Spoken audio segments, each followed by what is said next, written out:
हमारा चैप्टर चल रहा था कोऑर्डिनेशन कंपाउंड, टॉपिक चल रहा था एनसीईआरटी का क्वेश्चंस। तो देखें क्वेश्चन है, what will be the correct order for the wavelength of absorption in the visible region for the following. Question पढ़ लीजिए।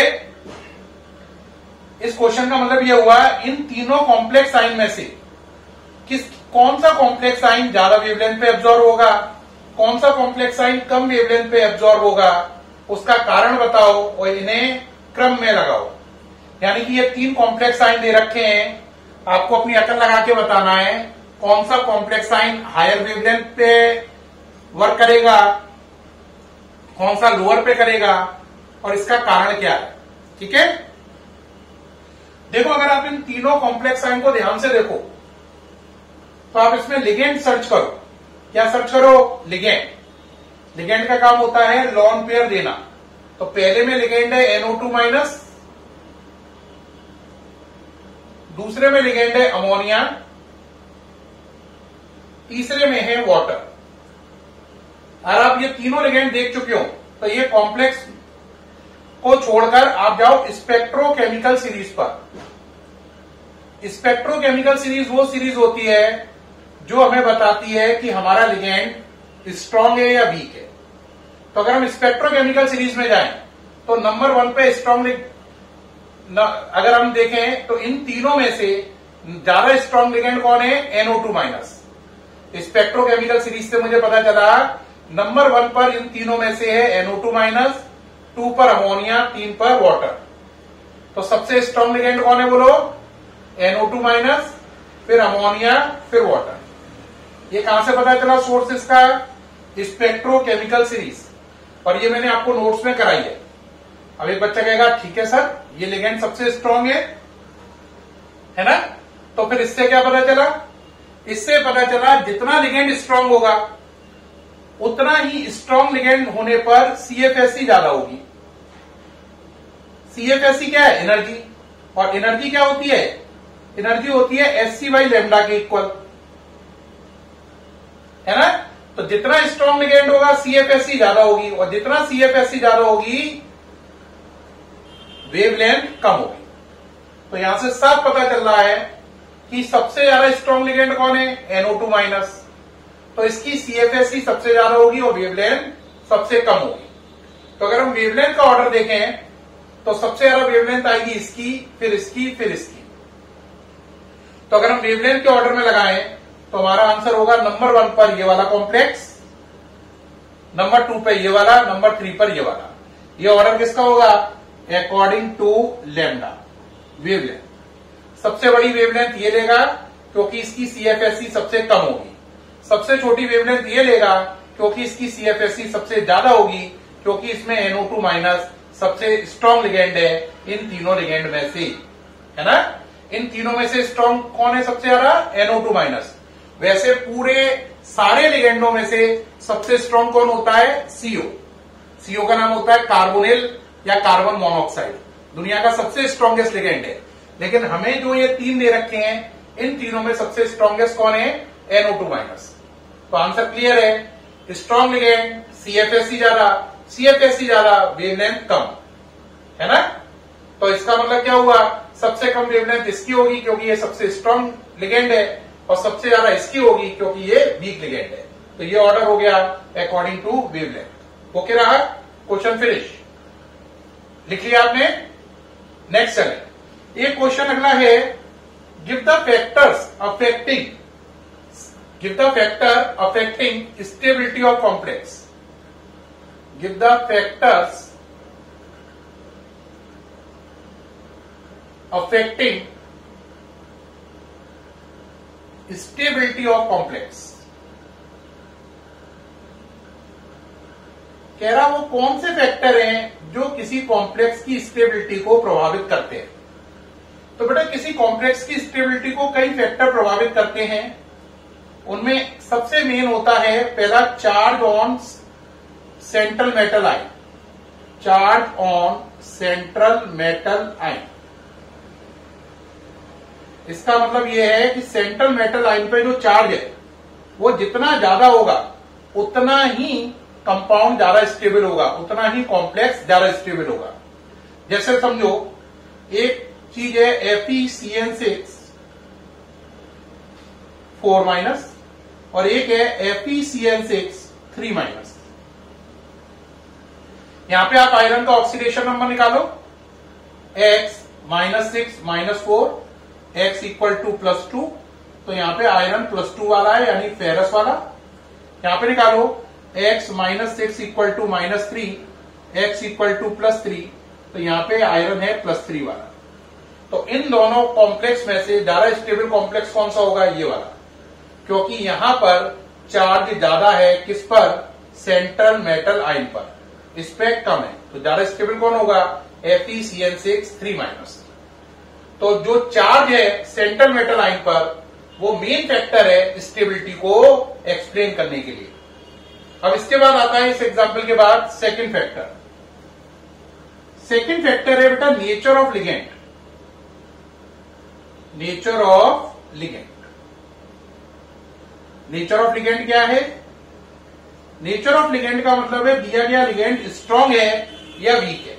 अब आप कहोगे सर लिगेंड स्ट्रांग है या वीक है मुझे कैसे पता चलेगा? आंसर स्पेक्ट्रोकेमिकल सीरीज से। स्पेक्ट्रोकेमिकल सीरीज को देखकर आप हाल बता सकते हैं कि दिया गया लिगेंड स्ट्रांग है या वीक है। जितना लिगेंड स्ट्रांग होगा उतनी ही स्टेबिलिटी ज्यादा होगी, और जितना लिगेंड वीक होगा उतनी स्टेबिलिटी कम होगी। जैसे दुनिया का सबसे स्ट्रांग लिगेंड कौन है? CO। तो NiCO4 एक बहुत स्टेबल कंपाउंड होगा क्योंकि इसमें बहुत स्ट्रांग लिगेंड मौजूद है। तो जितना लिगेंड स्ट्रांग होगा उतनी ही स्टेबिलिटी कॉम्प्लेक्स की ज्यादा होगी। अब तीसरा फैक्टर क्या है? तीसरा फैक्टर है चीलेटिंग इफेक्ट। मैंने आपको बताया था कुछ बाइडेंट, मैंने आपको बताया था लिगेंड कितने टाइप के होते हैं? 3 टाइप के, मोनोडेंटेड या यूनिडेंटेड, बाइडेंटेड दूसरा वर्जन, और तीसरा पॉलीडेंटेड। तो जो लिगेंड बाइडेंटेड या पॉलीडेंटेड होते हैं, जब वो सेंट्रल मेटल एटम से जुड़ते हैं तो रिंग बनती है। रिंग बनने से स्टेबिलिटी कई गुना बढ़ जाती है। ऐसे लिगेंड को चीलेटिंग लिगेंड, ऐसे कंपाउंड को चीलेट और स्टेबिलिटी बढ़ने को चीलेटिंग इफेक्ट कहते हैं। तो जैसे अगर एक आदमी मोनोडेंटेड लिगेंड ले रहा है CN-, स्ट्रॉन्ग लिगेंड है, मोनोडेंटेड है, लेकिन अगर उसकी तुलना में वो बाइडेंटेड लिगेंड ले ले, इथाइलिन डायमीन जैसे ये वाला, तो जब ये बाइडेंटेड लिगेंड मेटल से जुड़ेगा तो देखो आप बन रही है रिंग, लेकिन अगर ये जुड़ेगा तो रिंग नहीं बनेगी। तो जब कभी बाइडेंटेड लिगेंड या polydentate ligand central metal atom से जुड़ते हैं तो रिंग बनती है। रिंग बनने से कॉम्प्लेक्स की स्टेबिलिटी कई गुना बढ़ जाती है। इस बात को चीलेटिंग इफेक्ट भी कहते हैं। क्या बोलते हैं? चीलेटिंग इफेक्ट। तो इस तरीके से प्यारे बच्चों आपने देखा कॉम्प्लेक्स की स्टेबिलिटी को सेंट्रल मेटल एटम का चार्ज, नेचर की लिगेंड, नेचर ऑफ लिगेंड का मतलब नेचर लिगेंड की कि वो स्ट्रांग है या वीक, और चीलेटिंग इफेक्ट प्रभावित करता है।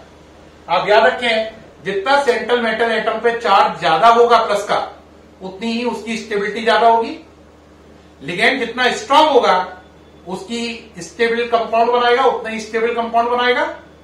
और लिगेंड की स्टेबिलिटी आप स्पेक्ट्रोकेमिकल सीरीज से चेक कर सकते हैं। और जितना चीलेटिंग इफेक्ट ज्यादा होगा उतना ही कॉम्प्लेक्स ज्यादा स्टेबल होगा। तो सेंट्रल मेटल एटम पे चार्ज, चीलेटिंग इफेक्ट और लिगेंड स्ट्रांग है या वीक है, ये फैक्टर्स कॉम्प्लेक्स की स्टेबिलिटी को बहुत प्रभावित करते हैं। अब नेक्स्ट टॉपिक है अपना EAN, effective atomic number. Effective atomic number next topic है। तो देखिए भाई नेक्स्ट टॉपिक देखें EAN। अब आप कहोगे सर EAN क्या है? बेटा ये टॉपिक IIT के लिए वरदान है, यानी कि वेरी वेरी इंपॉर्टेंट है। तो जो बच्चे IIT के लिए तैयारी कर रहे हैं वो इसे बहुत ध्यान से समझें। EAN फुल फॉर्म है इफेक्टिव एटॉमिक नंबर। जब मैंने बोला IIT में ये बहुत बार आता है, वेरी इंपॉर्टेंट है, तो जो बच्चे मेडिकल एस्पिरेंट्स हैं वो कह रहे होंगे हमें क्या लेना देना। अरे भाई लेना देना सबको है, सभी में इंपॉर्टेंट है ना। IIT में ज्यादा पूछा जाता है, एम्स में भी आ चुका है 1 टाइम। लेकिन आईआईटी का ये मेन कॉन्सेप्ट है। क्या है इफेक्टिव एटॉमिक नंबर? आपने कभी सोचा कि जो कोऑर्डिनेशन कंपाउंड है ये बन क्यों रहे, इनके बनने से हमें फायदा क्या हो रहा है, क्यों ये पूरी ताकत लगा रहे हैं बनने के लिए? और जैसे कॉम्प्लेक्स है K4 FeCN6 भगवान ने बनाया, तो ये कॉम्प्लेक्स बना के उसको क्या फायदा हो रहा है, क्या लॉजिक है? तो बेटा इसका लॉजिक तो कुछ ना कुछ होगा ना, ऐसे ही तो कॉम्प्लेक्स के फॉर्मूले नहीं आ रहे हैं, और जो हम मन चाहे वो फॉर्मूले भी नहीं होते, K2 नहीं होता है, K4 ही होता है, यहां पर FeCN6 ही होता है, CN यहां पे 9 नहीं होता है। ऐसा क्यों हो रहा है, यही फॉर्मूला क्यों है ना? तो EAN रूल क्या है बेटा, देखना जरा, इसे आप आयनों में तोड़ो तो ये हो गया देखो 4K प्लस FeCN6 4 माइनस। अब आप जरा बताओ आयरन का नंबर कितना है ना? तो ये बच्चा कहेगा बड़ा सरल सवाल है, आयरन का नंबर 26, बिल्कुल ठीक। यहां पे आयरन का ऑक्सीडेशन नंबर कितना है, निकालो जरा, x minus 6 equal to -4, x equal to +2, बिल्कुल ठीक। तो जो इसका ऑक्सीडेशन स्टेट है वो इसमें से माइनस करो, atomic number minus oxidation state plus ligand द्वारा दिए गए इलेक्ट्रॉन। अब लिगेंड कितने हैं, 6। आपको मालूम है Cn माइनस एक लॉन पेयर देगा, देखो तो 6 Cn माइनस 6 लॉन पेयर देंगे, 6 लॉन पेयर का मतलब 12 इलेक्ट्रॉन। तो एक Cn माइनस ने 1 लॉन पेयर यानी 2 इलेक्ट्रॉन दिए, तो 6 Cn माइनस ने 12 इलेक्ट्रॉन दे दिए। अब 12 इसमें ऐड कर दो, तो जरा करो, आप कहोगे कर लीजिए सर, आप हमें करके बताइए, तो बेटे जरा करो कितना हो गया, आंसर आया 36। अब 36 नंबर किसका है, नोबेल गैस में आओ, helium, neon, argon, krypton, xenon, radon, है ना? हिना और कैटरीना का एक्सरे रोजाना, हिना और कैटरीना का एक्सरे रोजाना। अब इसका नंबर 2, इसका 10, इसका 18, इसका 36। तो देखो 36 नंबर किसका है, नोबेल गैस का। तो ये कॉम्प्लेक्स नोबेल गैस से मैच कर गया कि नहीं कर गया? तो इससे फायदा क्या हुआ, इसका कॉन्फ़िगरेशन नोबेल गैस क्रिप्टन से मैच कर गया। बात समझ में आई या नहीं आई? ये 36 इसका कहलाएगा इफेक्टिव एटॉमिक नंबर। अब अगर इफेक्टिव एटॉमिक नंबर आपका नोबेल गैस से मैच कर गया तो इससे ये पता चलेगा ये कॉम्प्लेक्स बहुत स्टेबल है। और अगर effective atomic number noble gas से मैच नहीं किया तो कॉम्प्लेक्स तो बन सकता है, मैं ये नहीं कह रहा हूं ऐसे कॉम्प्लेक्स नहीं बनते हैं, बन सकते हैं, लेकिन वो स्टेबल नहीं होते हैं। तो ऐसे कॉम्प्लेक्स जिनका EAN number effective atomic number किसी नोबेल गैस से मैच करता है, दे आर हाईली स्टेबल, वो बहुत स्टेबल होते हैं। लेकिन अगर मैच नहीं करता तो बनते तो हैं लेकिन इतने स्टेबल होते नहीं है। आप कहोगे सर एक और एग्जांपल दो और इसका फॉर्मूला क्या हुआ? तो इसका फॉर्मूला क्या हुआ बेटा इफेक्टिव एटॉमिक नंबर का, जरा बताओ। इसका फॉर्मूला हुआ एटॉमिक नंबर सेंट्रल मेटल का minus oxidation number plus electron given by ligand. ये इसका फॉर्मूला है जिससे आप निकाल सकते हैं EAN। Z क्या है, एटॉमिक नंबर, ON क्या है, ऑक्सीडेशन नंबर। आप कहोगे सर एक एग्जांपल और दो, समझ में तो आया है लेकिन अभी पूरा दिमाग में पकड़ा नहीं है। चलो भाई ये कॉल लो, NiCO4, ये कॉम्प्लेक्स बहुत स्टेबल है, सोचो क्यों। अब देखो पहले लगाइए EAN, EAN इस कॉम्प्लेक्स के लिए लगा रहे हैं। Ni का नंबर 28, ऑक्सीडेशन नंबर निकालो, Ni का X, CO का 0, ऊपर 0, X equal to 0, oxidation number 0 minus electron given by ligand. Ligand कौन है, CO। 4 CO हैं तो कितने लॉन पेयर मिलेंगे, 4 लॉन पेयर। 4 लॉन पेयर का मतलब 8 इलेक्ट्रॉन। 8 इसमें क्या कर दो, ऐड कर दो, ये रूल लग गया। 28 में ऐड करो, क्या हो गया 36। 36 किससे मैच हो रहा है, आंसर क्रिप्टन से, नोबेल गैस से मैच हो रहा है। तो ये कंपाउंड काफी स्टेबल होगा। तो साफ पता चल रहा है ये कंपाउंड काफी स्टेबल होगा क्योंकि ये EAN रूल को फॉलो कर रहा है। लेकिन प्यारे बच्चों एक बात ध्यान रखना, हर कंपाउंड EAN रूल को फॉलो करे ऐसा कोई जरूरी नहीं है। आईआईटी में वो आपको फॉर्मूला देगा और आपसे पूछेगा बताओ इनमें से कौन EAN रूल को फॉलो कर रहा है, तो 4 में से 1 करेगा, 3 नहीं करेंगे। जो 1 करेगा उसे आपको सर्च करना है। सर्च कैसे करोगे? आंसर ये फॉर्मूला लगा के, EAN effective atomic number equal to atomic number minus oxidation number plus electron given by ligand. अब एक बच्चे के दिमाग में क्या होगा बताओ? वो कहेगा सर कोई एक ऐसा केस भी बता दो जहां पर EAN रूल फॉलो ना हो रहा हो। कोई एक आध केस आप मुझे समझाओगे जहां पे EAN रूल का फॉलो ना हो रहा हो? कोई एक आध केस मुझे ऐसा भी बता दीजिए, ठीक है कि नहीं? तो ऐसा केस भी देखते हैं। देखो एक कंपाउंड है, आपने लिया CrNH3 6+3, ये आयन है। अगर आप इस पे देखो तो Cr का नंबर बोलो, Cr का नंबर 24, कोई दिक्कत? ऑक्सीडेशन नंबर निकालो, यहां पे Cr का +3 आएगा, X + 0 इक्वल टू +3, तो इसका ऑक्सीडेशन नंबर कितना है? +3, तो यानी कि 24 - 3, 6 अमोनिया से 6 लॉन पेयर यानी 12 इलेक्ट्रॉन, 24 - 3 21 + 12 33, तो इसका इफेक्टिव एटॉमिक नंबर 33 आया, जो कि नोबेल गैस क्रिप्टन से मैच नहीं कर रहा। तो ये EAN रूल को फॉलो नहीं कर रहा। तो आपको एग्जाम में 4 कॉम्प्लेक्स देगा, है ना, और उसमें से बोलेगा कौन EAN रूल का पालन कर रहा है, निकालो। तो आप बस ये फॉर्मूला लगाना और पता कर लेना, जो सही हो उसे टिक कर देना। सामने से हट गया हूं, नोट कर लीजिए, ये फॉर्मूला है EAN का, इफेक्टिव एटॉमिक नंबर। जो कॉम्प्लेक्स EAN रूल को फॉलो करेगा वो हाईली स्टेबल होगा, नहीं करेगा तो बन तो सकता है लेकिन स्टेबल कम होगा। फिर मुलाकात होगी आपके साथ नई वीडियो में। उम्मीद है ये वीडियो बहुत अच्छा लगा होगा, कई कॉन्सेप्ट अल्ट्रा क्लियर हुए होंगे। Thank you.